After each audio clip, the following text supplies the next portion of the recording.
our good friend Daniel Lacalle. He's the chief economist at Tressis. So Daniel, always great to see you. So I have a clip here that I want you to react to. If you would just to listen to this for a quick moment. And we can't let Canada become an opening that the Chinese pour their cheap goods into the U.S. We have a USMCA agreement, but based on that, which is going to be renegotiated this summer, and I'm not sure what Prime Minister Carney is doing here, other than trying to virtue signal to his globalist friends at Davos. I don't think he's doing the best job for the Canadian people. Okay, so Daniel, having heard that, what are your initial thoughts?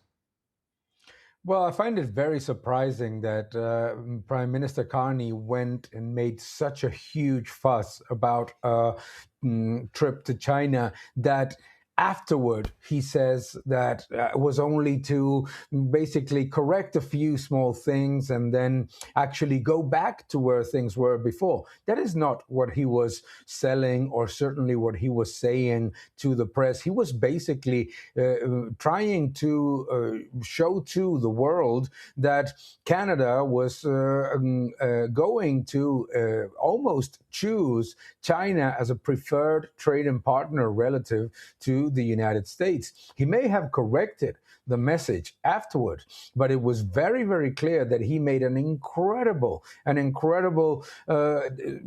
display of press and messages all over the Canadian media in a sort of way of trying to present himself as somebody that was going to look for an alternative to the United States. What a Secretary of State of the Treasury, Scott Bessent, says makes all the sense, because it is absolutely incredible that somebody like Carney, that knows that reaching those trade agreements with China is going to lead to disadvantages for the Canadian industry. It's going to be negative for Canadian job creation, and it's certainly going to be negative for the overall trade balance. All those things he knows. So I'm incredibly surprised that suddenly, after such a massive publicity ahead of Davos, and actually, if you think about it, it was all over social media. Canada is actually throwing sticks against the United States and is showing the world what it has to do, etc. This is very, very dangerous, I think.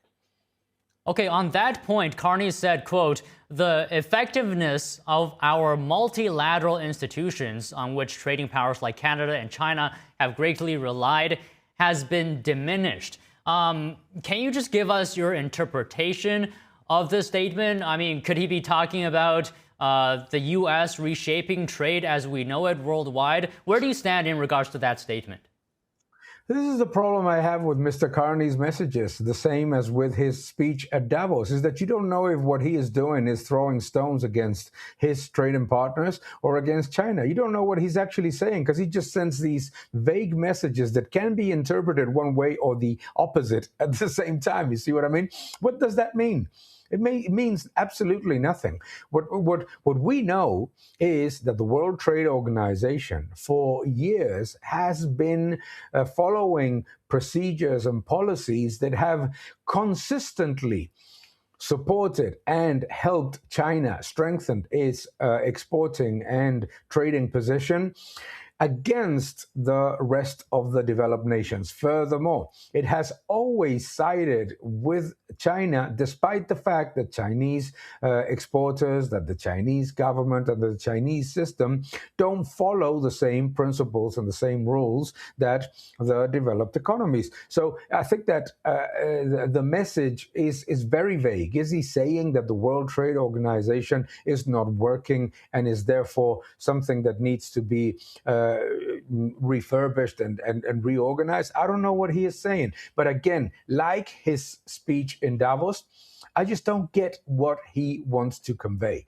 It seems like he wants to convey one thing and the opposite. It seems like he wants to be friendly with the Chinese government and friendly with the US government, while at the same time giving a harsh message saying that he is going to be very, very tough. I don't understand anything. So the problem here is even worse for Canadians and for the United States as well, is that by following these policies of not having any policy at all and actually basically allowing China to do whatever it wants, Canada has fallen into contraction. It's a country that should be growing at the same pace as the United States, 4.4% annualized, and is expected to grow less than 1.5% next year. It's a country that has been in stagnation in GDP per capita. It's a country in which people have lost purchasing power more aggressively than in other similar nations, and that pursuing net zero and open immigration policies has destroyed the industry. So all those things are not something that I see Mr. Carney talking about. Okay, if I may, let me shed some light on why Canada perhaps is doing this. Because on its government website, Canada signaled that it must diversify through its ties with China. What do you say to that argument? What I say to that argument is that it's a very big mistake, and it's the mistake that so many other countries have followed. Because the agreements with China come with the promise of a very large market. So they say, hey, let's diversify out of the United States, which follows the same rules and the same principles as Canada, and let's diversify to China because that's a very large market and we're going to benefit. It's going to be good for the Canadian economy. Then that incredibly large market is not available to Canadian companies. Why? Number one, because Chinese citizens have very low wages and very low savings and therefore don't consume as much as that alleged market provides. Number two is because China is not a country that follows the same rules in terms of independence of the judicial system, in terms of independence of institutions, in terms of following the same rules regarding, for example, trade tactics, pricing, and the obvious risk of dumping and using the Canadian market to offload overcapacity. All those things have been a mistake that the European Union right now has finally realized, that the United States have realized, is that China's a great economy. Nobody denies that. And it's a great market. But it cannot have completely different rules in terms of trade compared with what we have in the West. For example, you're showing right now the incredible lines that you see when you travel to China of unsold electric vehicles. In any other Western country, you would have those companies filing for Chapter 11, getting into restructuring, etc. The financial system in China is so opaque that it's impossible to know whether companies are passing on to the West their problems of overcapacity, of working capital, of challenges of excess storage, or they're being consistently bailed out. And this is a huge problem because Volkswagen or Ford or GMC are not playing by the same rules as those companies. Okay, in just conclusion, can you talk to us about where you see the trajectory of the Chinese economy going? You talked a lot about its current state, but where do you see it going in the future while President Trump is in office?